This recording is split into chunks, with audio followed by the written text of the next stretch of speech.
Tinha pedido o quê, Manu? Não entendi. A gente Ah, tinha valeu. pedido que o Conde estivesse com o Paulo para ele Eu fiz. O levar uma Paulo dica. falou que fez 2 lives com vocês, é isso mesmo? É isso mesmo. Então, ele falou que vocês não entenderam nada. E eu também não entendi mais ou menos.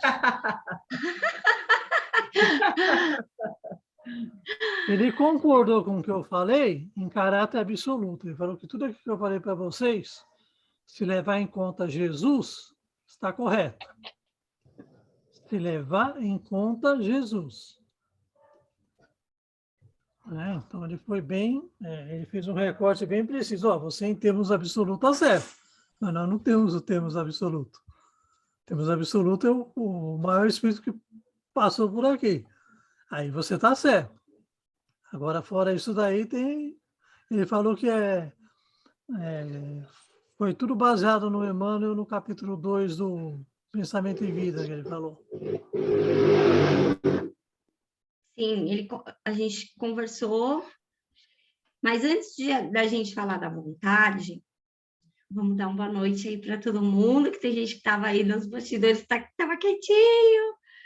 Então, que nosso estudo hoje seja, né, fraterno, trazendo bastante lucidez e entendimento, que acho que é isso que a gente busca, né? Compreender a doutrina espírita, o que os espíritos nos trouxeram, para que a gente possa, né, trazer esse entendimento para a nossa consciência, para a nossa lucidez e praticar, né? Então, que seja um estudo fraterno para todos nós.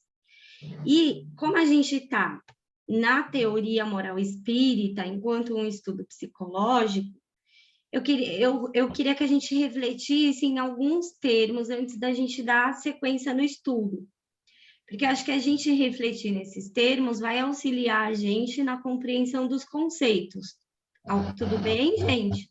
Todo mundo concorda, sem corda? Concorda. Então, vamos lá. Quando ele traz aqui no capítulo, né? Quando surgiu o Espiritismo, Kardec elaborou um estudo sobre a psicologia do espírito, tomando como base a psicologia experimental da alma. Então, esse é um entendimento importante para o nosso estudo. O que é a psicologia experimental da alma?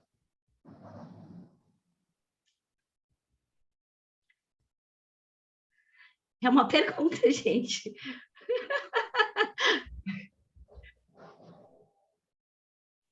Vamos pensar juntos, né?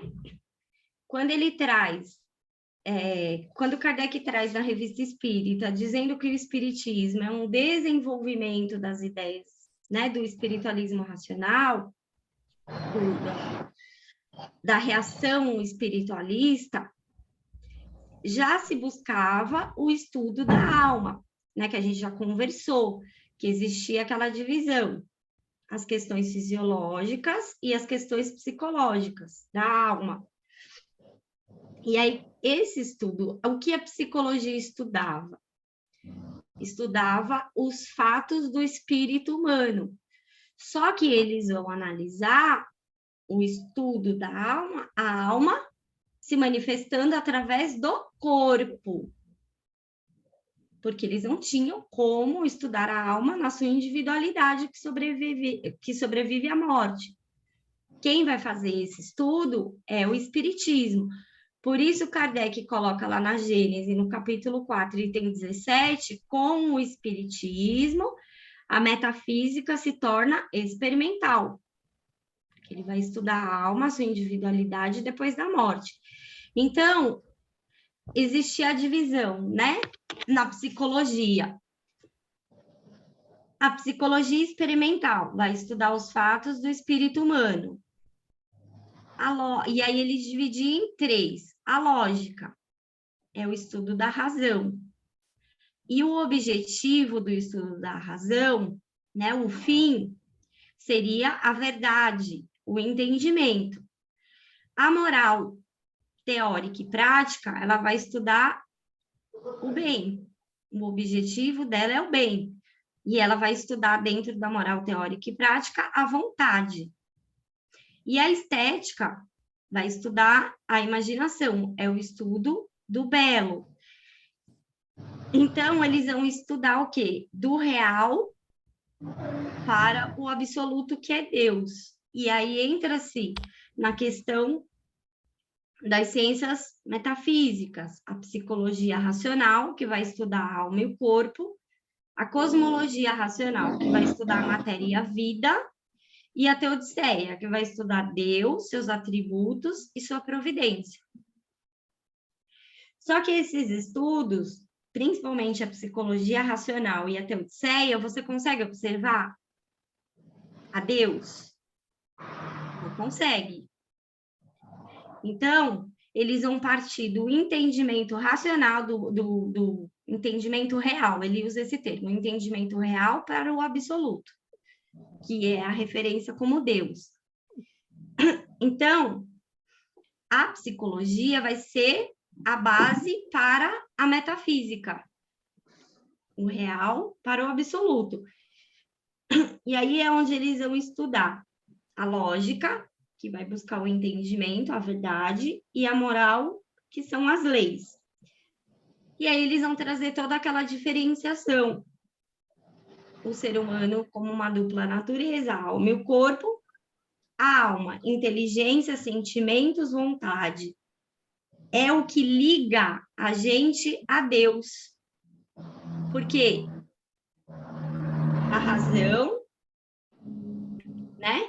A gente coloca ela em prática buscando o bem. A vontade a gente coloca em prática buscando o bem. O entendimento a gente busca compreender a lei para que a gente possa agir na lei. E aí ele vai trazendo aqui, ó, né? Na psicologia racional, eles perguntavam, eles tinham dúvidas. Tá, se a alma é imaterial, por que ela tem a necessidade do corpo para se desenvolver, para se manifestar? Eles não tinham a resposta. Por que uns são tão desenvolvidos moralmente e outros não? Agem muito próximo da animalidade. São arrastados pelas paixões. E quem vai trazer todo esse conjunto de respostas é o Espiritismo. Porque aí, logo na sequência, né, tá trazendo aqui do livro.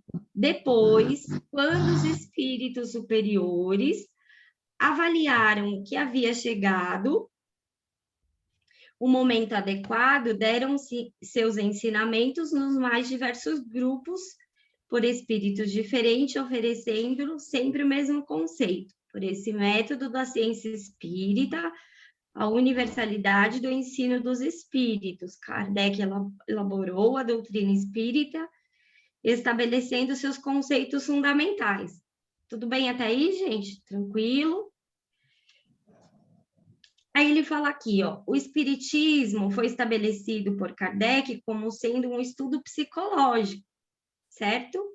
Então, a gente vê lá, Revista Espírita, Jornal de Estudos Psicológicos, e ele vai fundamentar o espiritismo dentro das ciências filosóficas, certo? A teoria moral espírita considera o ser humano como uma alma encarnada que, após a morte, torna-se espírito, que é a alma desencarnada. Ligado ao corpo, o ser humano vivencia dois conjuntos de sensações. As sensações fisiológicas, que são as emoções, os sentidos físicos e a dor física e o prazer. Impressionam um perispírito e são por ele percebidas pela alma encarnada. Já o espírito tem sensações próprias, basicamente a dor ou sofrimento moral e a felicidade. E aqui que é o X da questão. Para compreender a doutrina espírita, é primordial essa diferença entre dor física e dor moral. Allan Kardec, em suas obras, usa em suas obras termos equivalentes, dor, sofrimento moral, sofrimento ou mal. Onde ele vai trabalhar isso? Não é na Gênesis, no capítulo 3, onde ele vai tratar o bem e o mal. E ele afirma, Só que lá na Gênesis, o que antes dele trabalhar especificamente o bem e o mal, ele vai trabalhar o quê? Não existe duas forças, o bem e o mal. Não existe seres privilegiados criados à parte. Não é isso que ele trabalha? Então, esse é o primeiro entendimento que ele traz para a gente lá na Gênesis. Mas ele coloca, entretanto, o mal existe e possui uma causa. E ele vai separar. Há várias classes de mal. Mal físico, mal moral. O mal que o homem consegue evitar e o mal que o homem não consegue evitar. Né? Que algumas vezes são os flagelos naturais.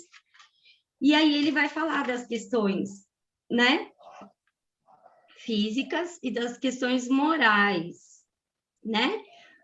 Um ponto importante que ele traz: o mal não é um atributo distinto, como a gente estuda os atributos divinos.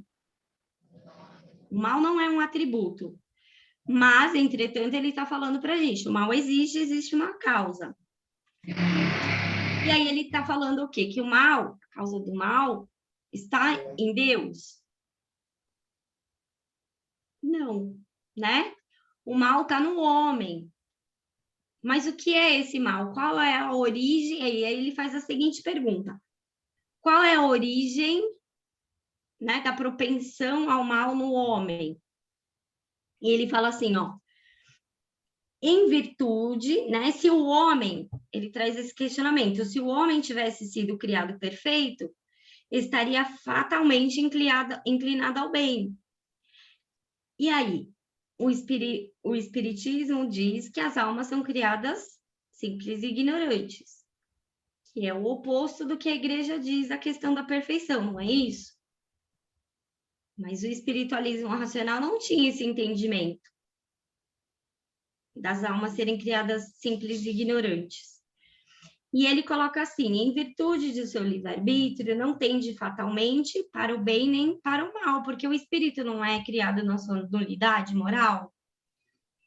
Então, ele ainda não construiu esse entendimento dentro dele. Não existem duas forças, existe o bem. Porque Deus cria a gente para o bem, a lei é uma. Mas quando a gente é criado, a gente recebe as faculdades em potencial, não tem essas faculdades desenvolvidas em nós. E aí, logo em seguida, ele vai associar tudo isso à lei do progresso, né?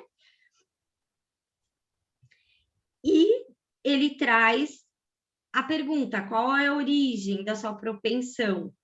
E aí Kardec vai escrever numa nota, que é a nota 54. O erro consiste em pretender que a alma tenha saído perfeita nas mãos do Criador, quando ele, ao contrário, quis que a perfeição fosse o resultado do refinamento gradual do espírito e sua própria obra. Não é isso? Então, tudo é um processo de desenvolvimento nosso, e a psicologia vai trazer esse processo de entendimento para a gente, né? O espiritualismo racional já estudava isso, estudava, né, a questão da alma enquanto um ser encarnado. Então, aqui, nessa parte que a gente está, ele está colocando aqui, ó, depois aqui onde tem o itemzinho, a notinha 67. Na época de Kardec, a filosofia ensinada na universidade, na escola normal, que é o atual magistério, e nos colégios era o espiritualismo racional. Na disciplina moral teórica, uma das ciências filosóficas, ensinava-se a diferença entre o mal físico e o mal moral. Por que se ensinavam ao físico e o mal moral? Por que é importante esse entendimento?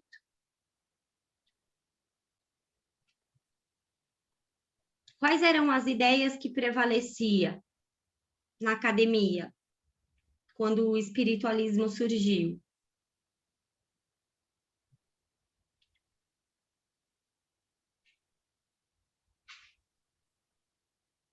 É uma pergunta, gente. Materialismo. Não tinha É o castigo divino? Materialismo o castigo divino. Diga, Rolim.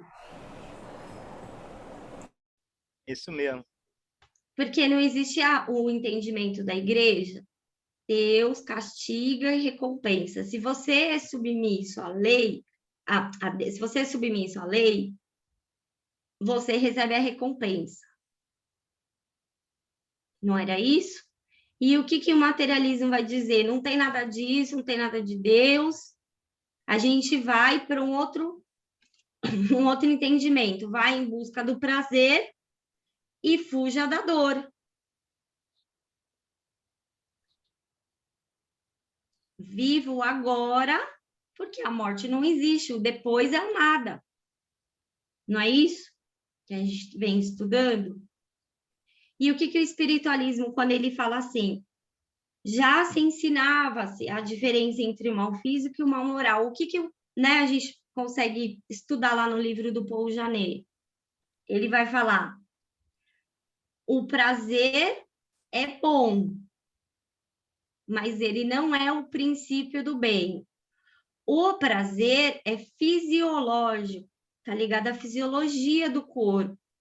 E a gente, enquanto alma, não pode fundamentar a moral nas questões relacionadas ao corpo. Não é isso? Então, ele vai fundamentar a moral no bem. O objetivo da moral é o bem, da moral teórica e prática. E aí ele vai falar, né? Ele dá um exemplo que eu já usei aqui para a gente pensar. Ele vai falar, se você pegar uma pessoa que é preguiçosa e der um travesseirinho para ele, você está fazendo o bem ou o mal? Fala, Miriam, tá fechado o seu microfone. Não, lógico, ele já é preguiçoso. Você vai incentivar com o travesseiro? Então, agora, se você pegar um médico, né? Ele dá esse exemplo também. O médico para ele te curar, ele precisa fazer uma incisão em você, um corte. Isso vai te causar o quê? Dor. Pós a cirurgia, você vai sentir dor no local. Isso é o bem ou o mal? É o bem. É um bem com dor. É o bem com dor. Mas aí é que é a questão. Dor e prazer são fisiológicos. Você está sentindo a dor no corpo, mas você não tem o sofrimento moral. Então, essa separação... Diga, Rolim. Nenhum dos dois exemplos tem um fundamento moral. Então, mas ele quer que a gente pense que as questões ligadas à fisiologia, dor e prazer, não pode ser o fundamento da moral humana. Porque isso é do corpo, né? Então, o prazer, ele é bom, mas ele não é o princípio do bem. Não é o fundamento do bem. O bem não se fundamenta no prazer fisiológico. Então, eles combatem tanto a ideia do dogma quanto a ideia da dor e prazer materialista. E isso é importante a gente ter clareza. Porque quando ele vai trabalhar todas as questões da liberdade, das faculdades da alma, ele está fundamentando tudo isso em uma lei. Né? Porque quando ele vai estudar a parte metafísica, ele vai diferenciar as leis morais das leis físicas que regem aqui a matéria. Ele vai trazer esse entendimento. E aí, aqui no livro, aí ele vai falar assim, ó, para demonstrar uma revolucionária teoria fundamentada na liberdade pessoal, contrária ao dogma da queda e do castigo das religiões ancestrais e da coação externa advogada pelo materialismo. E aí ele traz uma citação. O mal físico consiste em dor, doença, morte. São consequências inevitáveis da organização dos seres sencientes, estimulante essencial para a atividade. o mal moral é a condição fundamental da liberdade. Sem o mal, o bem não é possível no mundo, pois se o homem não pudesse errar, não estaria livre e nem seria capaz de fazer o bem. Essa vida é uma época de provação e sem o mal físico e moral não há lugar para coragem, paciência, dedicação e demais virtudes. E aí ele traz essa citação aqui, certo? Aí, para a gente pensar, né, nas questões psicológicas, vem todo aquele entendimento que a gente fez do hábito, dos atos. Então, o que o Paul Janet vai falar? Quando ele está trazendo o estudo do hábito, ele fala assim, ó, o hábito nasce efetivamente de um certo número de ações, por muitas vezes repetidas. Então, eu faço uma ação várias vezes. E uma vez nascido, o hábito produz por si mesmo os atos de um modo como que é espontâneo. Então, eu vou fazendo aquilo se torna espontâneo, eu vou fazendo. Sem que a vontade careça de fazer algum esforço. Vou desenvolvendo um hábito, sem pensar, aquilo vai se tornando espontâneo, eu vou agindo, eu vou agindo. Aí ele fala assim, ó, daí nasce os vícios e as virtudes. E o problema é saber como se corrigir dos vícios, e conservar estes, que são as virtudes, porquanto não se trata unicamente de passar do mal para o bem. É um processo de desenvolvimento. E aí você entra para o processo consciente, de você colocar a sua atenção naquilo que você está fazendo, usar as suas faculdades e escolher no bem. E aí ele fala assim, ó, os atos completos em que está o homem de plena posse de si mesmo e obra com sangue frio, o que quer dizer com sangue frio? Com calma e reflexão. Então, esses são os atos completos. E os atos incompletos, em que o homem, sem ser privado da consciência por seu ato, é mais ou menos arrastado para um impulso irrefletido, como no caso de uma cólera súbita, de uma raiva súbita. E aí é onde ele vai entrar na questão da vontade, né? A vontade, quando ela ainda não está plena em nós, ela pode ser enfraquecida pelos desejos. Na verdade, os desejos podem, né, as paixões, podem ainda estar mais latente em nós do que as nossas faculdades da alma. E aí entra o que o Espiritismo explica, não é um retorno do bem ao mal, e sim a própria lei de progresso que todos nós passamos, pela fase animal, pelos instintos, pelas paixões, o desenvolvimento das nossas faculdades, razão, vontade, imaginação, senso moral, livre-arbítrio, até chegarmos, né, num estado maior, que é a nossa referência, que é o que o Espiritismo vai trazer.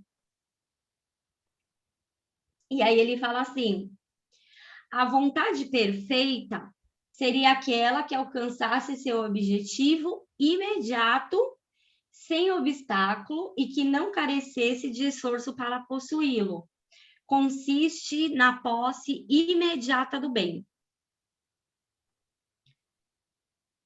Então, ele fala assim, a vontade ideal é o bem, e o objeto da moral trata-se da vontade real e concreta, que é o objeto de estudo da psicologia. Então, a psicologia experimental vai estudar isso, a concreta, e a outra, né? A psicologia racional vai estudar a ideal, tendo como referência Deus, seus atributos e a sua lei. Tudo bem? Ou ficou confuso? Alguém quer falar alguma coisa?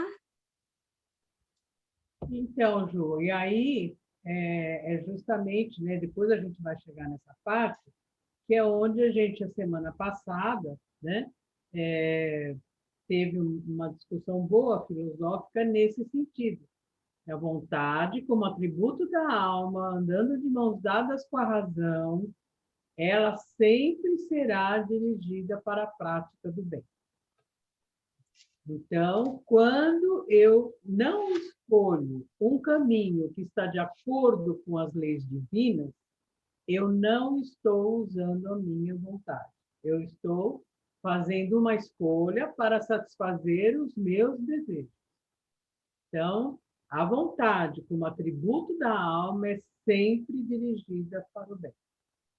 Então, e foi aí então que teve a nossa discussão boa, filosófica, porque o senso comum, e aí a Juliana, né, vai poder colocar, nós fizemos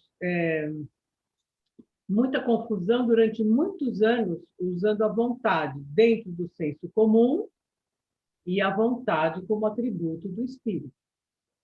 A vontade como atributo do espírito sempre será voltada para o bem, assim como a razão e assim como a imaginação. Certo? E aí foi...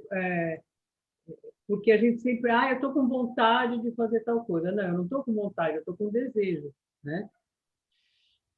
Que a vontade é uma palavra que a gente usa, né, para sentidos diferentes. E aí, quando a gente vai estudar, né, o Janet, então depois eu vou ver se eu consigo montar uma apresentação, que ainda não deu tempo, eu só fiz no meu caderno, nas minhas anotações. Só com os conceitos, que aí acho que vai ficar mais claro, né, os conceitos que o espiritualismo traz. Que outra questão importante que ele traz aqui é a consciência. A consciência de si, não um sentimento completamente passivo que acompanha cada uma de nossas sensações e afeições, e que tanto existe no homem como no animal. Mas a consciência do eu, do sujeito pensante, é uma consciência refletida, no sentido de refletir a lei, de acordo com o grau de desenvolvimento daquele indivíduo. A inteligência ou faculdade de discriminar o verdadeiro do falso, o bem e do mal. Não é isso? Olha aqui, ó. Quais são os ensinamentos que os espíritos superiores nos trouxeram? Não é as verdades espirituais? Não é as leis que regem o mundo moral? Então, quando ele fala assim, ó, a inteligência ou a faculdade de discriminar o verdadeiro do falso. E aí depois ele coloca o bem e o mal. Porque eu preciso do entendimento para poder separar o que é verdadeiro e o que é falso. E era a busca de estudo do espiritualismo racional. O fundamento da moral como castigo e recompensa é falso, é uma ideia falsa, dentro do entendimento dos atributos de Deus, porque se Deus é amor e justiça, como que ele se relaciona punindo e castigando? Aí seria um Deus caprichoso, né? Não um Deus inteligência suprema, né? Causa primária de todas as coisas. Seria um Deus caprichoso, né? Humanizado, como na época da mitologia grega, e não com a perfeição, né? Suprema, bondade, misericórdia, enfim. Qual é a falsa ideia? O bem e o mal como duas forças.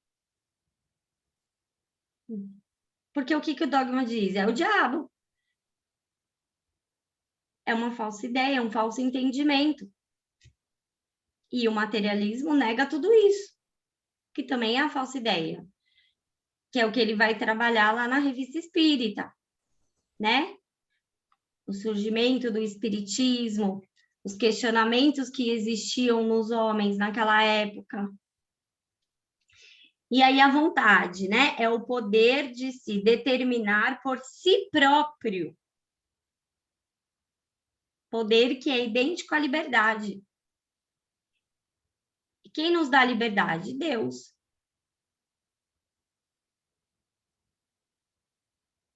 Então, todas essas faculdades estão associadas ao bem. Ó, vontade é o poder de resolver a ação sem a isso ser constrangido por alguma força externa ou a força das paixões, porque a força das paixões é uma força interna que eu tenho que dominar. É um exercício meu dominar as minhas paixões, com a qual luta com os obstáculos externos e internos que se lhe opõem. Por isso que ele fala, é a força da alma. Então, a força da alma, ela está em função do bem, em dominar as paixões, em dominar as questões externas, mas aí a vontade se associa ao quê? À razão, ao entendimento, que também, né, é a inteligência que a gente usa de acordo com a lei, porque a gente compreende a lei. E aí ele vai trazer uns outros conceitos que a gente viu, né, no sábado, que depois eu vou fazer os slidezinhos e vou passar para vocês. O Eduardo França, né, que é um livro que eu tive dificuldade, né, achei ele bem complexo, mais do que o Janet, mas peguei, li e trouxe alguns conceitos. Ele vai falar assim, ó, chama-se ação livre aquela cujo princípio reside em si mesma, que obra em virtude de sua própria energia, de sua própria força. A força da alma, ela traz nas suas ações, nos seus movimentos, a sua força própria. É impossível que concebamos o bem sem conceber ao mesmo tempo que deve ser praticado. No momento em que violamos essa lei, sentimos que nos obrigava, reconhecemos que praticamos o mal. É exatamente o que está escrito aqui, né, nessa citação que a gente acabou de estudar. É preciso a gente passar por esse processo, por esse progresso, para que a gente obtenha um entendimento. Tudo bem até aqui, gente? Vamos seguir? Por favor. Força da paixão não é a vontade, né? Força da alma. Força da alma é vontade. A vontade. Mas força da paixão não é vontade. Ele não é. A força da paixão seria quando você ainda é dominada pela emoção. A própria definição Não é da da paixão alma, não é da alma, né? é da alma, porque a paixão, ela não é da alma. Então, a força da paixão não é da alma. Não, é do A corpo. vontade é da alma. São as emoções, exatamente. Então, gente, aqui embaixo, nessa nota dele na página 315, admitindo isso, o que há de mais justo que a liberdade de ação deixada a cada um. Essa frase, liberdade de ação, eu meio que coloquei como força da alma, que como você, é liberdade de ação, quer dizer, você agir é a escolha. É a escolha. É o livre-arbítrio. Mas isso não pode ser também a tal da força da alma, que eu gostei dessa colocação da Juliana. Uhum. Quer dizer, Então, o que te impulsiona para alguma coisa, para o agir. A força da alma é quando não existe nada externo a mim que me faça um movimento, e nem nada interno a mim no sentido da paixão. Porque tanto o instinto, lá no capítulo da Gênesis, tanto o instinto quanto as paixões, elas são forças propulsoras, porque ela estimula. Mas estimula o quê? O corpo, porque é necessário passar por essa fase. Nós, enquanto alma, né? A gente passa pela fase onde o instinto domina, aí vem o desenvolvimento do senso moral, o desenvolvimento da inteligência, mas aí Kardec fala, com a inteligência racional, você pode fazer o mal, prejudicar ou fazer uma má escolha. Quando que você não faz a má escolha?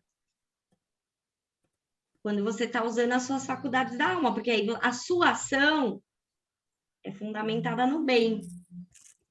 E aí que os espíritos falam, Deus colocou em todos nós a lei está onde? Na consciência.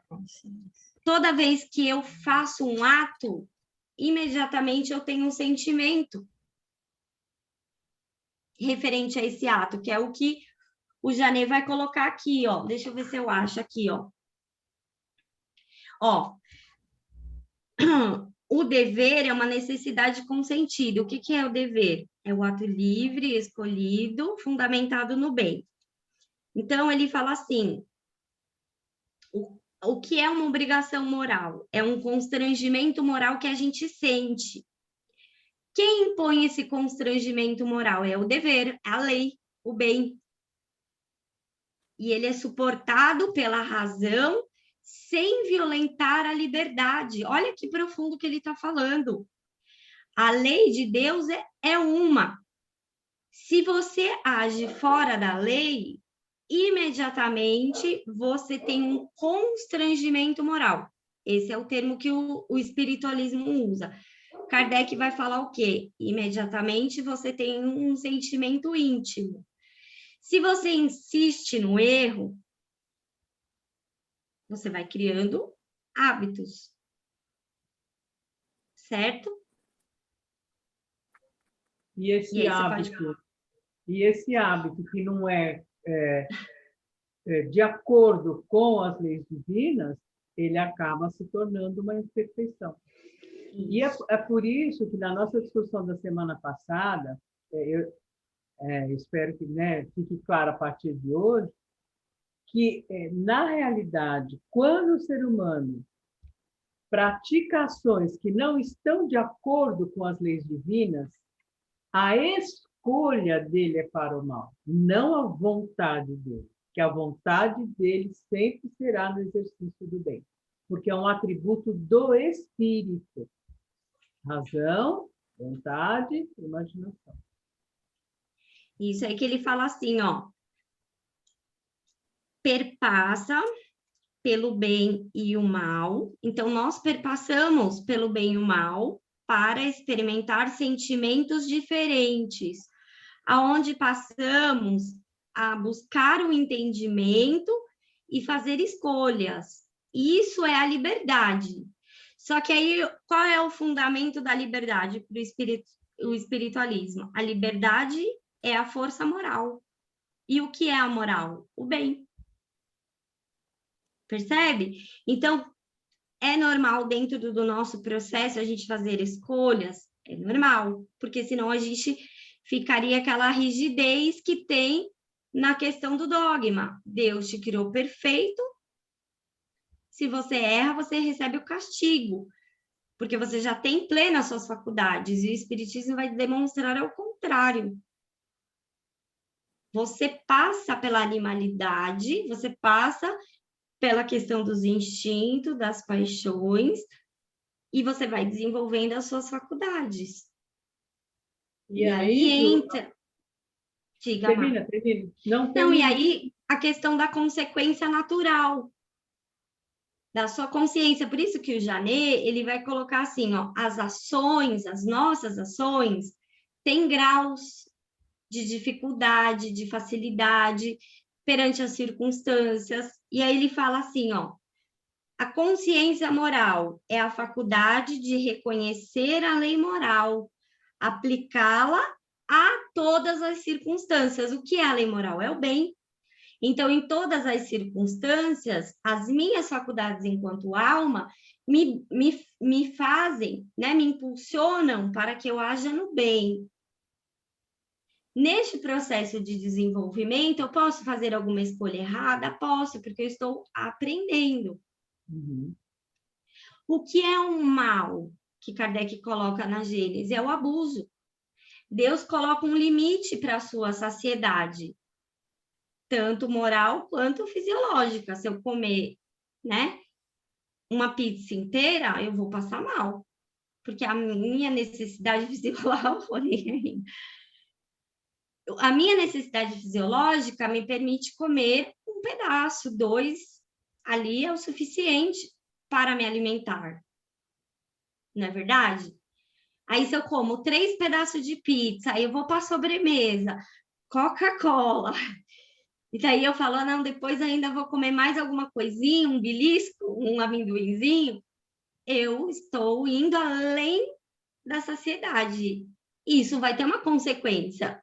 Aí eu fico estufada. Nossa, acho que eu comi muito. E as questões morais, a mesma coisa.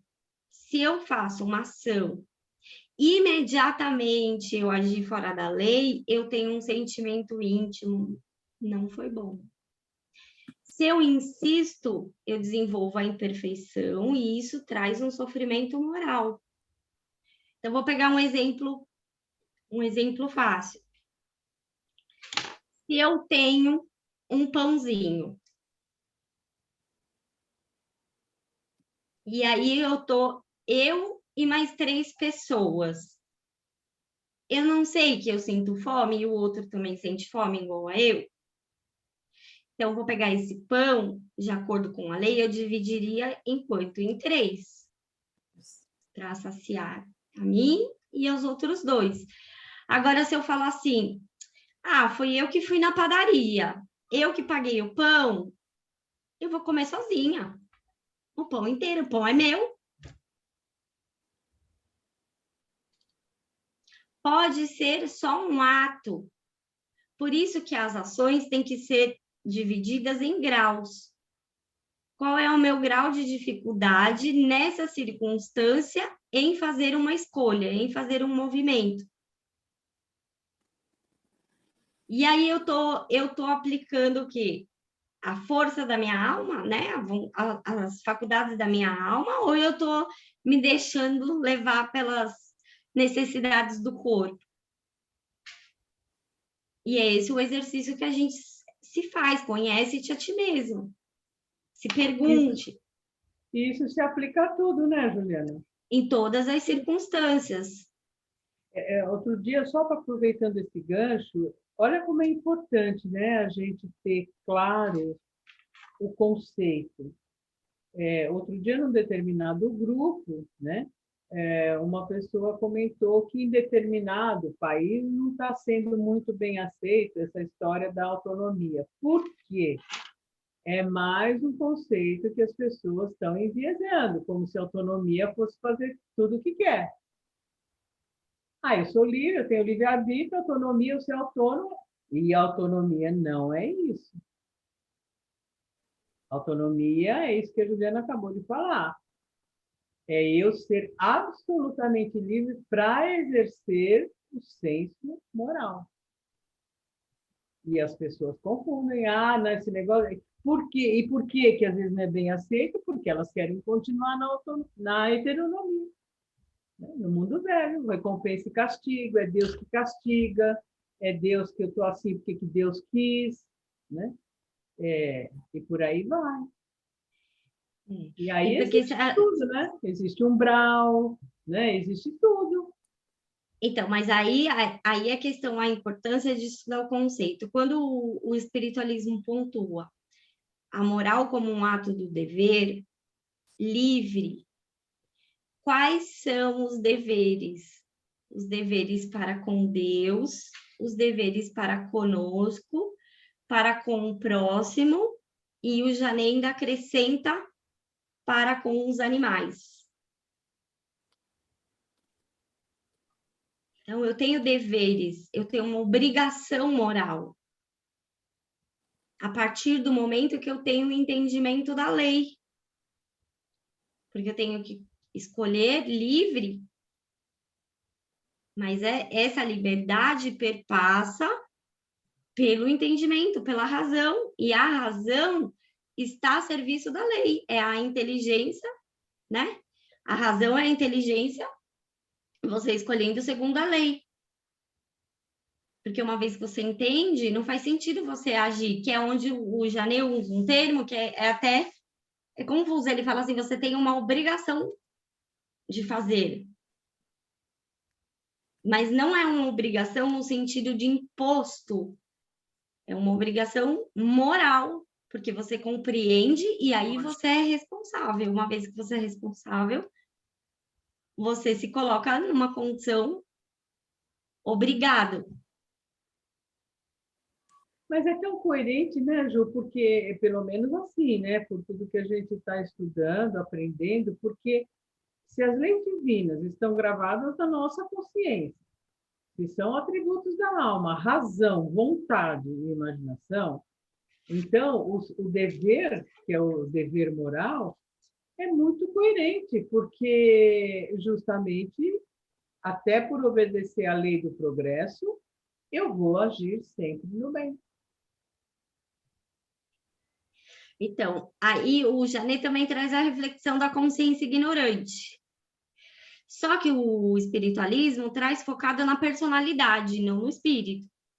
Né? Ele está falando ali da personalidade. O espiritismo já amplia para a questão do espírito. Ele fala assim, ó, a consciência ignorante faz o mal porque ainda não tem a consciência do bem. E ele traz o exemplo da criança. Uma criança que vai lá e belisca a outra, ou belisca um animalzinho, ela tem a compreensão que o animal tem sistema nervoso, que através do beliscão que ela deu, esse animalzinho vai sentir dor, porque é fisiológico igual a gente. Que a mesma dor que se eu beliscar ela, ela vai sentir, o animalzinho também sente. Ela precisa de esclarecimento, e o espírito também.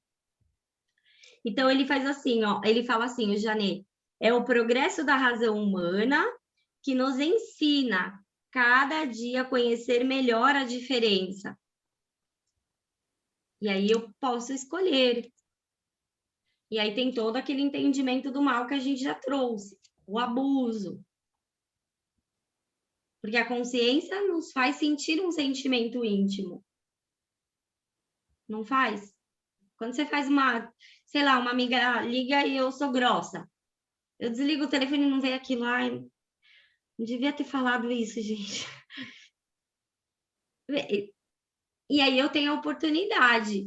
Ó, desculpa, eu tava corrida, precisava levar o Dudu na escola. Olha, hoje é um dia que eu não tô bem, me desculpa. Agora, se eu falar assim, dane-se, falei, já falei, agora ela ligou também numa hora imprópria, eu tô desenvolvendo o quê? Orgulho, egoísmo, só tô pensando em mim. Mas aí a gente precisa pensar o egoísmo numa ação onde eu pego um pãozinho e eu não divido com o outro. Qual é o grau de dificuldade dessa ação? Quantas pessoas isso reflete? E é por isso, né, Ju, que a gente comentou sobre isso. E é por isso que a gente tem que estar vigilante o tempo inteiro.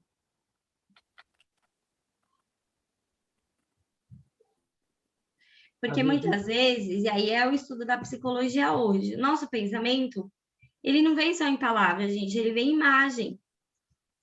Então, eu sempre brinco, quando, né, brinco em aspas. A pessoa me liga, Juliana, você é psicóloga, eu queria conversar com você, não sei o quê. E aí eu uso esse exemplo. Como que você me imaginou? Quando eu vou explicar a parte do pensamento, eu imaginei você morena, assim, mais velha, mais nova. A pessoa cria uma imagem na cabeça. A gente faz isso. Nosso pensamento também vem por imagem. E às vezes a gente não percebe. Por isso a importância da vigilância. No que eu estou pensando? Que imagem mental eu estou criando com o meu pensamento? Às vezes você ouve uma música. Quando você menos percebe, a imagem se formou na sua mente. Da associação que você faz com a música. Se aquela lembrança, aquela imagem que você trouxe é boa, que sentimento vem em você? Bons sentimentos. Agora, se aquela música te traz uma imagem que te traz raiva, às vezes você não percebe. Aí chega alguém ali, te chama, você está vivenciando aquela raiva tão forte no seu pensamento e no seu corpo que você vira lá e dá aquela fala. A raiva está... E aí, Por isso a né, Ju, vigília. tem aquele célebre exemplo, né? Se a pessoa está nervosa, está numa discussão, está num acesso colérico, você vai continuar a discussão ou você vai neutralizar, ficando quieta, deixando para mais tarde? E a gente só consegue fazer isso se nós estivermos vigilantes. Simples assim, né? Então, Porque aí a gente senão... usa a razão para refletir. É um momento? Eu devo falar? Não devo? Qual é a condição que o outro se encontra? E aí eu uso a minha vontade, minha força. Vou agir, não vou agir? Eu vou contar uma historinha rapidinho para vocês. Quando eu trabalhava no metrô, nós fazíamos treinamento comportamental, as analistas de treinamento com as coordenadoras. E tinha ele existe, esse consultor, o Arthur Marinho. Eu me lembrei muito disso, viu, Ju, hoje, quando a gente estava conversando. Porque um dia, num dos treinamentos, falando sobre a raiva, sobre a ira, e ele é do Rio Grande do Norte, então ele tem aquele sotaque gostoso toda a vida, né? E ele dizia assim, na época do grupo, né? Vamos supor, ele pegava alguém, né, para perguntar. Então ele dizia assim, mas, Juliana, você acha que pode? Mônica era a esposa dele. Mônica, quando nós estamos discutindo, eu falo, aí ela olha para mim e diz assim, terminou? Eu digo, terminei. Ela olha e diz, boa noite. Então, ele queria morrer com isso. Por quê? Porque é o exemplo exatamente, né? Isso acontece na vida da gente. Um está falando alto, o outro quer falar mais alto. E o outro, ao invés de nós nós que procuramos esse entendimento já, né? Estarmos vigilantes e saber que não é o momento de fomentar, né? O fermento aí da discussão, o fermento, né? dos fariseus. Há momentos que a gente tem que calar, Porque deixar a pessoa... a comunicação assertiva hoje ela é muito trabalhada. E isso inclui na comunicação assertiva. O que é a comunicação assertiva? É olhar para o outro e falar para o outro o que me incomoda, como eu me sinto quando o outro age dessa forma e o que eu espero dele. O que eu espero de ação dele, porque quando existe uma conversa, muitas vezes existe uma acusação. Quando eu acuso, o outro vai se defender, ele já entra na defensiva. Agora, a comunicação assertiva, que né, muitas abordagens hoje trazem, é você olhar para o outro e falar, olha, quando você fez tal coisa, eu me senti desta forma. E eu espero de você que você não faça mais isso, ou que né, você repense a sua atitude. Isso permite um estabelecimento do diálogo e você está ali verdadeiramente colocando o seu sentimento para o outro. É fácil? Não, porque muitas vezes vem ali a emoção, né, Má? Não é um exercício fácil, mas é um exercício necessário. E a gente leva isso para a nossa vida, quando a gente começa a ter esse entendimento, eu acho esse entendimento tão bonito, porque assim, se o exercício da vontade está sempre no bem, então, quando você vai falar alguma coisa para alguém, você tem que estar também... Nós temos que estar sempre vigilantes nos pensamentos, nas palavras, nas ações. Porque eu não vou chegar para a Juliana e dizer, pô, Juliana, você também, hein? E aquilo que você falou para mim? Espera aí. Né? Por que nós reagimos? Porque nós queremos nos defender. Se a Juliana chegar para mim e falar assim, credo, Marisa, como você é antipática. Eu vou dizer, eu antipática? Imagina, jamais, né? Eu sou uma flor de formosura. Mas, né, brincadeiras à parte, porque se nós formos ter sempre o foco no bem, se nós formos realmente querer ser o reflexo da unidade, do bem, de Deus, nós estaremos vigilantes sempre, em todos os sentidos, nas nossas ações, nos nossos pensamentos, nas nossas palavras, na forma, de repente, eu preciso alertar alguém, né, ou corrigir algum colega de trabalho, né? Eu não preciso chegar para ele e dizer, pô, você não aprendeu português na escola? Mas, geralmente, né, dependendo de como nós estamos, então, essa vigilância é fundamental. Esse exercício do bem, esse foco, né, nas leis divinas, no bem, é imprescindível para nós, né? Para a evolução do nosso espírito.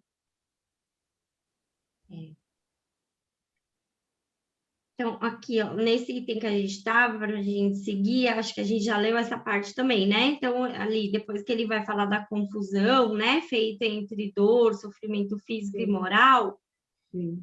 que permitiu a religião das civilizações ancestrais manter o homem submisso por medo. Medo de Deus, medo do castigo, medo de errar. Quantas vezes a gente ouve, eu não posso, sei lá, vou pegar um exemplo do casamento, eu não posso me separar porque eu tenho medo do que a minha família vai dizer, que Deus vai castigar, porque se eu casei com ele, eu tenho que ficar com ele até a morte. Gente, tem gente que pensa assim, ela age por medo. Em muitas situações, e medo do castigo, principalmente o medo de Deus. E a gente ouve, Deus fez, Deus puniu, Deus levou, Deus deu. Eu estou assim porque Deus quis. Hoje mesmo, meu filho estava lendo um livro para a prova da escola, que eu fiquei doida com o livro. Aí, toda hora, um menino fazia uma oração a Deus, pedindo, porque o cavalo dele tinha sumido, e ele pedia a Deus para Deus trazer o cavalo de volta. Aí ele falava assim, ele ainda usava o termo, eu estou esperando eu sei que Deus tudo pode, então ele pode fazer um milagre. E aí você tem que parar com a criança e desconstruir tudo que está escrito ali, gente. Não existe milagre. Se o cavalo estava na sua responsabilidade, não é responsabilidade de Deus trazer o cavalo de volta. Você que tem que se colocar em ação e ir procurar. E a próxima vez você aprendeu com o erro. Não deixa a porta aberta, enfim, né? Todas as questões que envolve, mas não fica lá pedindo a misericórdia divina, um milagre. O cavalo vai, Deus vai pegar o cavalo de onde ele está e vai pôr o cavalo lá. Juliana, isso que você está falando é tão importante, sabe? Porque, assim, nós temos que cuidar da educação das nossas crianças, né? E a Lívia, outro dia, eu vou resumir bem para não ocupar tempo. Teve um dia de chuva muito forte, né, em Itatiba, isso deve estar fazendo um mês, apareceu um sapo lá na casa do meu filho, que mora aqui também em Itatiba, e a cachorrinha foi brincar com o sapo, e o sapo esguichou veneno, né, claro, e, enfim, levaram na veterinária, ficou tudo resolvido, etc. Mas o importante foi o que a Lívia depois chegou para mim, porque ela falou assim para mim, sabe, vó, a gente queria espantar sapo, jogar sal no sapo, alguma coisa assim, mas a gente não pode fazer isso, que Deus castiga, né, vó? Falei, onde você aprendeu isso? Vó, na escola, né? A gente sempre fala que se a gente fizer o mal, Deus castiga. Eu falei, vem cá, então a vovó vai conversar com você. Mesma coisa. Então, eles vêm com esse conceito, Deus castiga. Aí perde a oportunidade de corrigir, de fazer a criança entender que não é Deus que vai castigar ela, que tem que agir no bem. Exatamente. Entendendo que o bem é aquilo ali, que ela não pode fazer aquilo porque é contrário ao bem. Exatamente, Jerusa. Aí foi o que eu falei, eu conversei bastante com ela. Falei, filha, Deus não castiga ninguém. São os homens que acabam tendo as consequências daquilo que eles agiram. Claro, uma criança de 11 anos você vai ter que adaptar, né, uma linguagem para ela entender, mas é exatamente isso. E é complicado, porque aí você fala assim, mata o sapo. Qual a consequência? Desequilibra, o sapo é importante na natureza, porque ele tem um papel, uma função. existem, né, questões até científicas por trás do entendimento, Claro, claro. né? Claro. O Eduardo vive questionando, mãe, por que Deus criou a mosca? Ele falou, mãe, não tem lógica Deus ter criado a mosca. Eu falo, filho, talvez você não entenda, mas existe uma lógica, uma necessidade. E é um ser que também precisa evoluir. É um bichinho que também passa por uma etapa de transformação. Juliana, Mas- eu preciso evoluir para entender por que Deus criou a barata. Eu estou junto com o seu filho. A Marisa leu meu pensamento, porque, olha, Nossa, eu também, viu, gente? Nossa, aí Deus errou. Gente, que é pior que o carrapato? O carrapato faz mal para o cavalo, para o boi, para o cachorro, para o gato. Cara, dá uma doença terrível. Para que serve esse tal do carrapato na cadeia alimentar? Quem quer comer carrapato? Ah, Ai, Mas- gente, eu não sei. mas- A barata ainda voa, ainda por cima, ela ainda sai voando. Não pode uma coisa dessa. Pois é, mas diante de tudo isso que nós estamos conversando, todos eles têm a sua função dentro da criação. olha aqui, gente, tem muito animal que se alimenta do carrapato. Pois é. Pois é. Aquelas Então, aves gente, que ficam, aquelas aves que ficam nas costas do boi, da vaca, lá no pasto, eles estão comendo carrapato. estão fazendo um bem para o boi. É a cadeia alimentar, tudo tem utilidade. Até a quando eu barata. comecei a cavar aqui, o terreno, né? Começou de noite, eu estava assim na janela e eu vi um bicho, parecia uma ratazana, gente.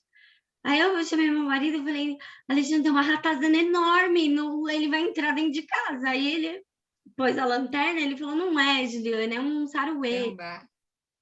Não, é que aqui eles chamam de saruê, tipo um gambá, mas é saruê mesmo o nome. E aí ele vinha toda noite, gente.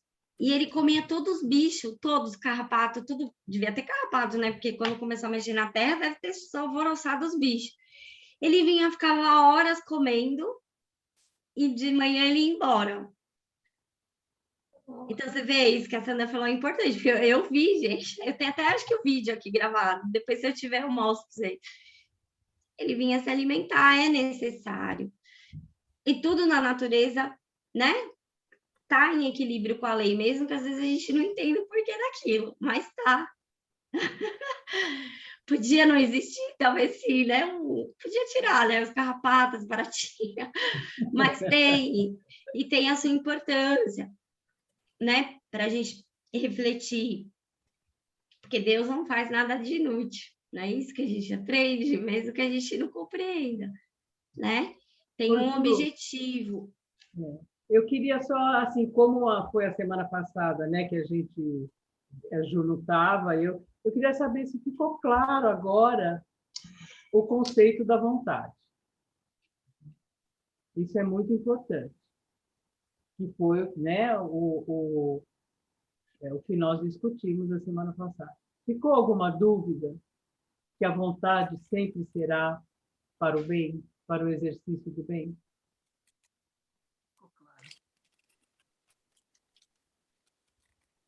Ficou Tudo claro? certo, gente? Ficou sim, para mim ficou claro. Ficou claro, sim. Não, o que foi muito legal também, Juliana, foi esse apanhado que você fez de desde o princípio aí desse estudo, né? Que você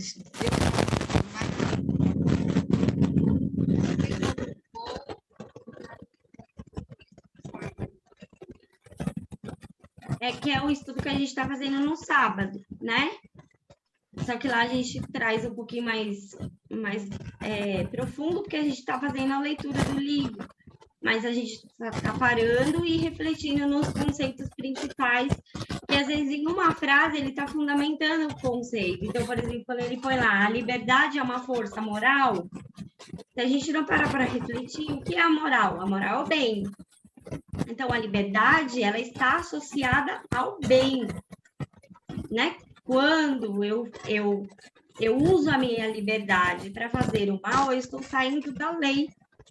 E Deus, age de acordo com a lei, que é o que ele está colocando aqui, ó. A liberdade é o fundamento da justiça divina. Quando eu ajo fora da lei, não é uma punição, mas é uma consequência natural. O sofrimento moral vai ser proporcional à falta cometida, porque isso é justo, é um sentimento íntimo. Mas qual é o objetivo desse sentimento íntimo? É o arrependimento.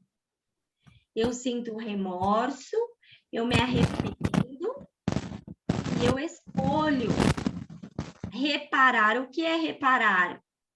Agir na lei, é o que Kardec coloca no céu e no inferno. A reparação é um retorno sério e efetivo ao bem. Eu errei, mas eu já me arrependi, né? Já senti aquele remorso, aquele sentimento íntimo, e eu vou colocar as minhas faculdades para retornar à lei. Eu vou usar a minha liberdade para o bem, porque o mal é uma ilusão, ele não existe no sentido de força e no sentido de atributo. E essa construção, gente, é tão importante porque ela existe no meio espírita quando a gente trata a questão da obsessão.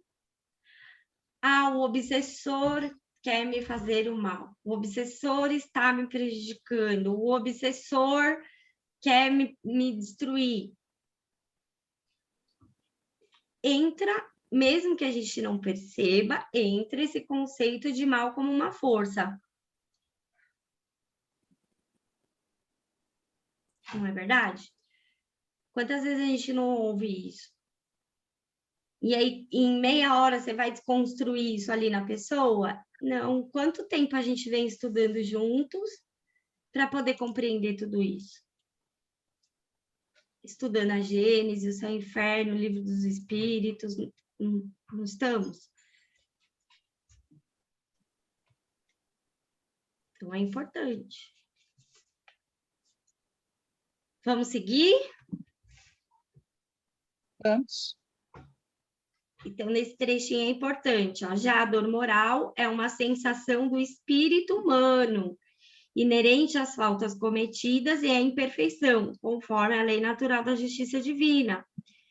Deste modo, sendo mal voluntário e facultativo, quem o faz o escolhe.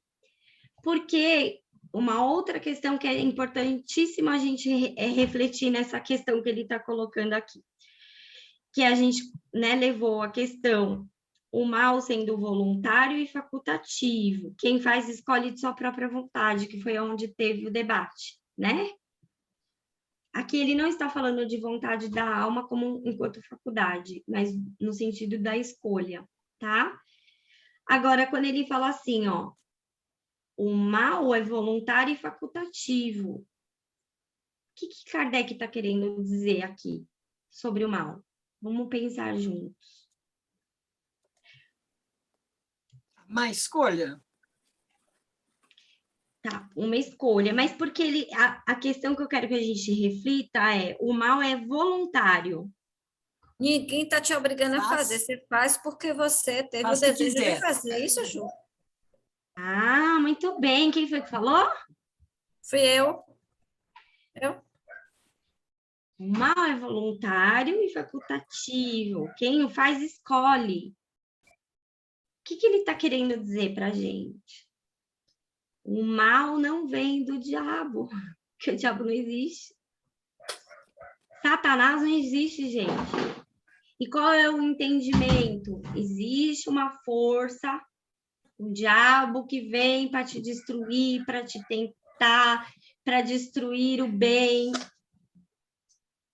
Não existe uma força do mal. Por isso, Kardec coloca o mal em nós. Porque a responsabilidade, quando fazemos uma má escolha, é nossa. E dentro da lei de progresso, que é o que Kardec trabalha no último capítulo da Gênese, todos nós estamos submetidos à lei. Até essas pessoas que questão que ele vai chamar o quê? De espíritos refratários, do próprio mal nasce o bem.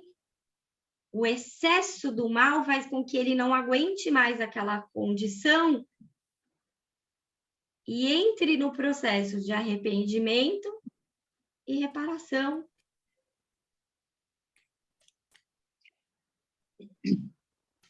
E ele começa a fazer as escolhas dele dentro da lei, porque não existe um atributo do mal. Não existe o diabo enquanto uma força criada por Deus. Porque é isso que ele coloca lá na Gênesis. Se existisse uma força criada por Deus do mal, o homem não poderia com essa força, porque essa força viria de Deus. Então, no meu entendimento, tá, gente? Eu acho que é uma reflexão importante,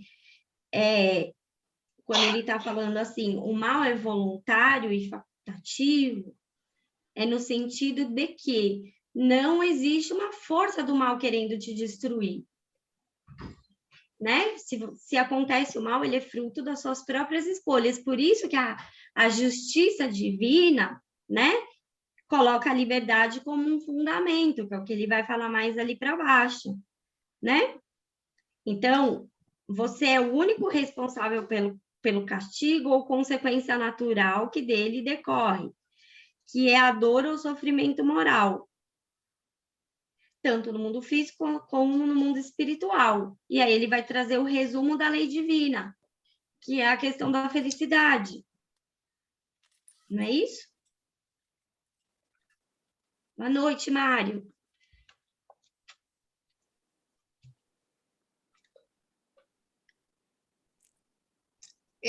Eu ainda não entendi essa questão do mal, sabe? Assim, não tá ainda não. Porque depois, se a gente tem a liberdade de escolher ou para o bem ou para o mal, então quem escolhe também para o mal está fundamentado na justiça divina, está aplicando a liberdade de escolha, não é isso? Não, porque o mal é o abuso. E você abusa quando você sai fora da lei. Ou, se for na questão física, que ele vai falar em saciedade. Que foi o exemplo que eu dei do pão. É mal comer pão? Não. É uma delícia, né, Clarice? É muito bom. Mas quando eu pego esse pão e eu sei que tem mais pessoas que querem comer, que precisam se alimentar, e eu como, Sim. Percebe? Isso é o mal. E ali eu já tenho uma capacidade de entendimento. Eu estou escolhendo. Então, Mas nem sempre a escolha, claro, ela é consciente totalmente, no entendimento pleno, porque aí é o que ele vai falar do ato completo.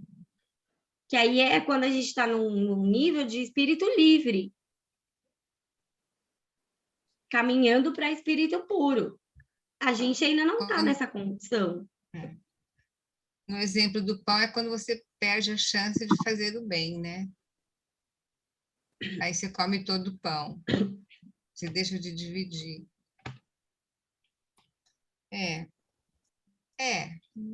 Não é fácil.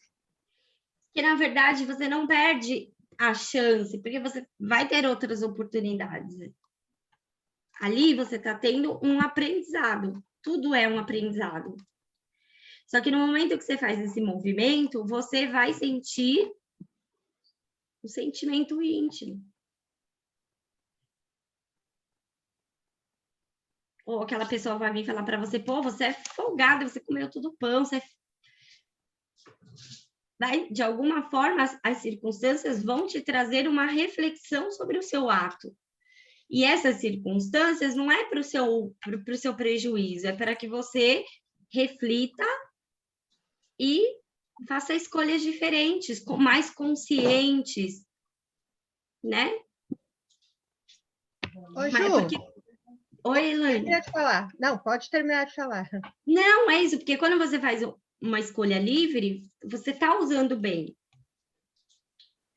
Porque você está livre do quê? Das necessidades do corpo, você está livre das paixões, você está livre dos instintos.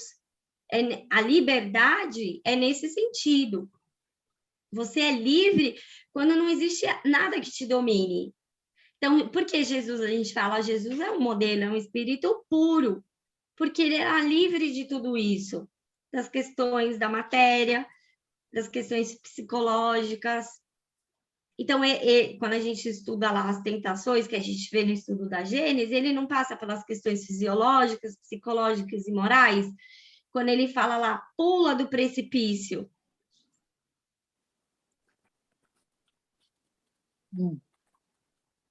A gente sabe que você pode pular, vai morrer o que? O corpo. Mas o que ele fala? Não tentarás o Senhor teu Deus, porque é contra a lei você fazer isso. E ele tem o entendimento da lei. E quantos não morreram que falaram assim, nega isso que você está trazendo, que aí você não vai ser morto. Ele fala, não, eu sou livre, eu não vou negar, porque essa é a verdade. Porque a minha escolha está fundamentada no bem. Então, não há nada que você faça comigo que me tire a minha liberdade. Porque isso é só o corpo. Mas a gente, na nossa condição, existe as questões das emoções muito fortes em nós ainda. Dica.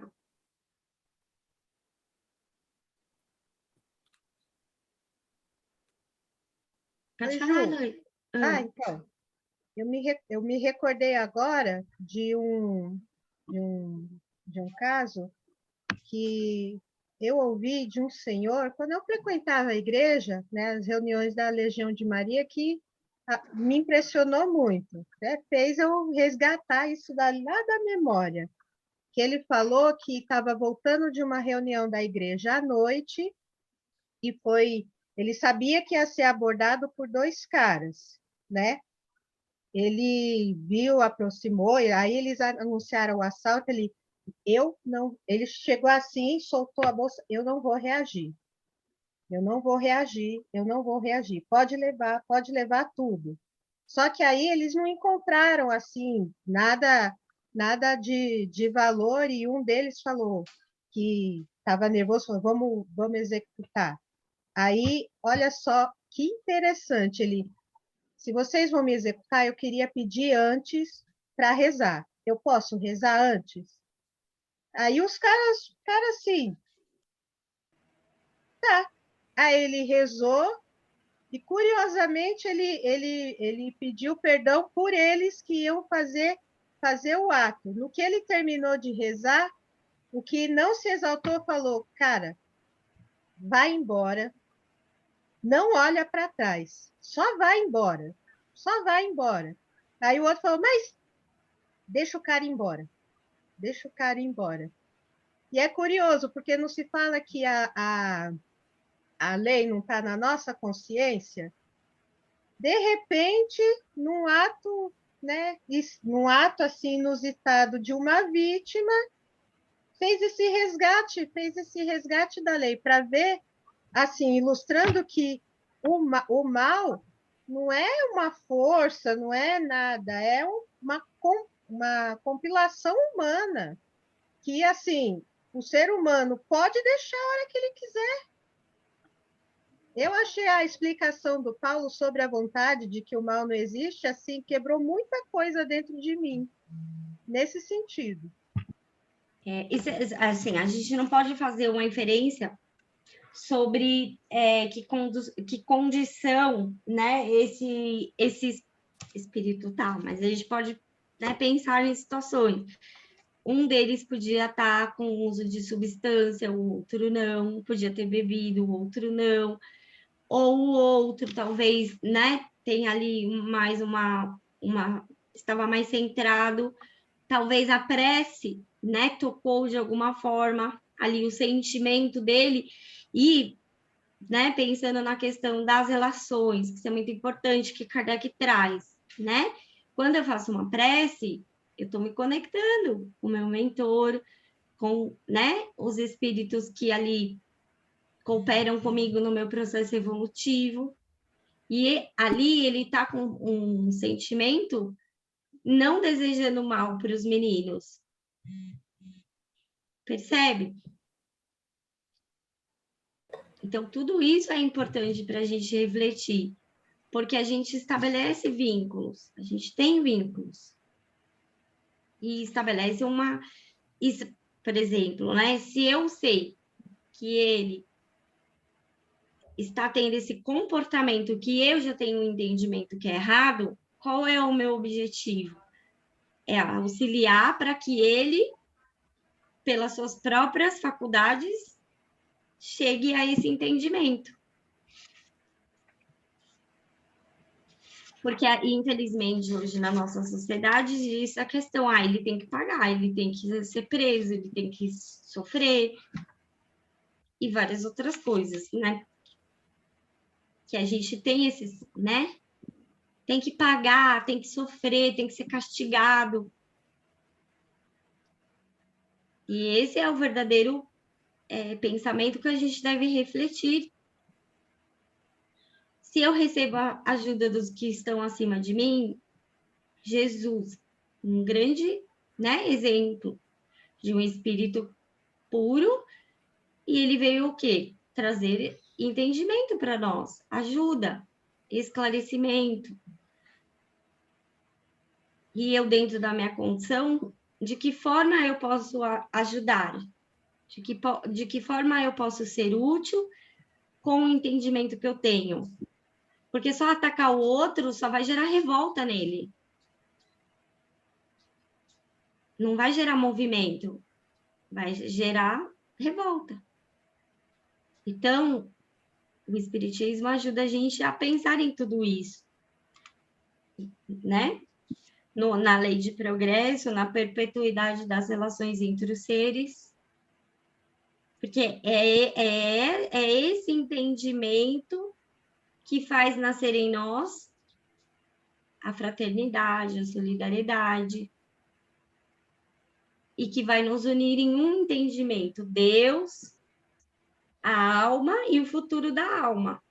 Deus com seus atributos, a alma com uma individualidade que não se limita ao corpo, né? E o futuro. É isso que ele vai fechar aqui, ó, né? A questão da felicidade. O caminho da felicidade é aberto a todos. Quando você vai chegar lá? Vai depender dos seus esforços. Porque você é livre, não existe nenhuma coerção, não existe diabo, não existe o mal. Tudo é fruto das suas escolhas dentro do seu processo evolutivo.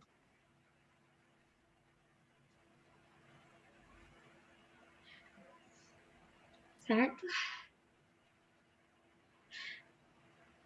E aí a gente vai seguir dentro da lei da justiça divina e a gente espero conseguir concluir esse item semana que vem, né? Mas eu acho que é importante, depois eu vou preparar uns slidezinhos lá com os conceitos que eu trouxe para ficar mais fácil de entender, tá bom? Aí eu ponho lá no grupo. Amigo, você tá muito quieto, só porque hoje é o Dia das Mulheres? Não, é que eu já passei, como eu te disse hoje, eu já evoluí desse estágio. Ai, gente, vocês não têm noção a mensagem que ele me mandou. Acho que eu nem vou falar nada. Ai, Sartiro. Eu já ouvi essa explicação, já ouvi tudo isso aí lá no sábado. Tirei as dúvidas para ir melhorando o meu modelo mental da teoria autônoma. Então, se você já compreendeu, é seu dever compartilhar. Mas você estava tão bem. Tá muito quieto. Você quieto não é bom. Nada. Então é isso, gente. Alguém quer falar alguma coisa? Ficou mais alguma questão? Se quiser algum conceito, depois pode pedir lá no grupo, a gente passa. Miriam, você também tá quietinha hoje, Miriam. Você é Pensando, porque participativo. cada vez... Então, mas cada vez que a gente estuda isso, e eu estou com vocês aproximadamente há um ano, no começo era muito difícil, agora eu percebo que cada vez que aborda o assunto, alguma coisa nova se acrescenta, uma janela se abre. Então, é muito gostoso, é muito gostoso. Eu já consigo acompanhar o que vocês falam. No começo eu tinha 1000 perguntas, porque eu não entendia nada. Então, estou achando tudo ótimo, está muito bom. Estou muito contente de estar com vocês. Conde, o que a gente conversou está de acordo? Tu falou e jogou a bola? Assim, Então é isso, gente. apesar de é o seguinte, né? Eu tenho assim, porque quando a gente fala o mal, né? E apesar disso o mal existe, se for pensar em termos absolutos, né? Eu estou pensando em Platão. Platão vai falar o seguinte: se o mal existe, foi criado. Se foi criado, ainda que indiretamente, tudo foi criado por quem? Por Deus. Por Deus. Ah, mas o mal não foi criado por ele, foi criado por uma criatura. Então, Deus criou uma criatura que potencialmente tinha condições de criar o mal. Então, talvez a nossa compreensão de mal, ela ainda não está muito... É difícil para nós entendermos no estágio evolutivo que nós estamos. Mas uma coisa é certa, não pode existir essa dualidade. Porque senão seria uma falha na criação divina. Então, quando a gente pensa em mal, é o seguinte: a gente não tem capacidade de entender o mecanismo. Então, a gente põe um nome lá, mal. É uma coisa que nós criamos para explicar aquilo que a gente ainda não compreende. Isso é uma ideia minha, baseada num diálogo que tem em Platão, né, que ele põe o Sócrates falando. Mas é isso que a gente conversou. Compreender o processo psicológico do ser humano é um trabalho que ainda está em desenvolvimento. Sim. Né? Começou lá no espiritualismo racional, onde ele tinha um olhar diferenciado para o entendimento do ser humano enquanto alma. Porém, ele não tinha todas as respostas. Não, mas o curioso vem assim, trazer esse desenvolvimento psicológico. Ele estuda. Mas nós temos uma dualidade que o espiritualismo racional traz, e o espiritismo endossa, é a dualidade. Qual que é a dualidade? Nós temos a mente seria o espírito incorpóreo, sujeito ao cérebro. Então se cria uma personalidade. Essa personalidade não está encarnada, ela é um reflexo do espírito, mas não é o espírito. Sim, e o Janet fala isso. Tanto que ele refuta o materialismo, porque ele fala assim, ó, uma coisa é o corpo, outra coisa é o espírito. Então, se você pega um músico, o melhor músico que tiver, e você dá um instrumento quebrado para ele, ou seja, um instrumento limitado, ele não vai, ao tocar, transmitir toda a sua potencialidade, todo o seu saber, toda a plenitude do seu canto, né? Não vai resplandecer todo o seu conhecimento, porque a limitação está no instrumento. Ele ainda dá o exemplo da lira, né? Então, o que ele está falando? Eles vão estudar o ponto de vista da personalidade, porque eles não tinham como, né? Não tinha ainda as manifestações, estudar a individualidade como foi feito pelo Espiritismo. E o Espiritismo fala isso: no corpo você tem limitações. Às vezes, por uma questão do objetivo desta vida, que você quer desenvolver algo específico, então você está ali focado naquilo como um objetivo, né? Mas o processo psicológico do desenvolvimento do ser é complexo, gente. Que às vezes eu brinco, a gente olha para a pessoa e fala assim, ó, nossa, o fulano é mau. A gente não separa o ato da personalidade. E isso é uma distorção cognitiva que a gente faz, que hoje a psicologia vem trabalhando as distorções cognitivas que a gente faz quando a gente vai vivenciar a situação. E a gente precisa identificar a distorção para modificá-la. Então, a gente é complexo. Não é um estudo fácil. Isso a gente tem limitações. É complexo. Quem sabe, né? Daqui umas 50 vidas aí, quem sabe dá para aprender mais um pouquinho aí dessa parte psicológica. Quem sabe a psicologia aí retoma, né? Esse estudo da alma enquanto individualidade, que seria um boom, né? Nossa, ia ser tudo de bom, né? Queria dar tempo de pegar essa carona aí. Mas a gente vai voltar, né? Não vamos esquecer disso. A gente pega na volta. É verdade. Mas em síntese, não, a gente continua estudando lá. Em desdobramento e quando for de vez. Mas vai voltar para cá. Vai voltar para cá. Estudamos lá, estudamos aqui. Beleza. Não é? Mas em síntese, ele traz um esclarecimento de tudo isso. Porque quando ele fala o mal é o abuso, né, ele vai trazer esse esclarecimento sobre a questão do egoísmo, do orgulho, da vaidade,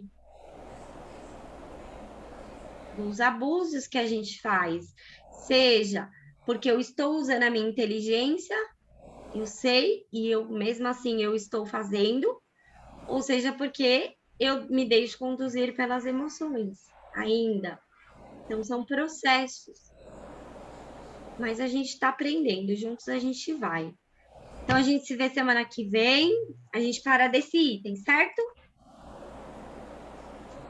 É terça, gente. Um beijo para todo mundo. Boa noite. Beijo para todos.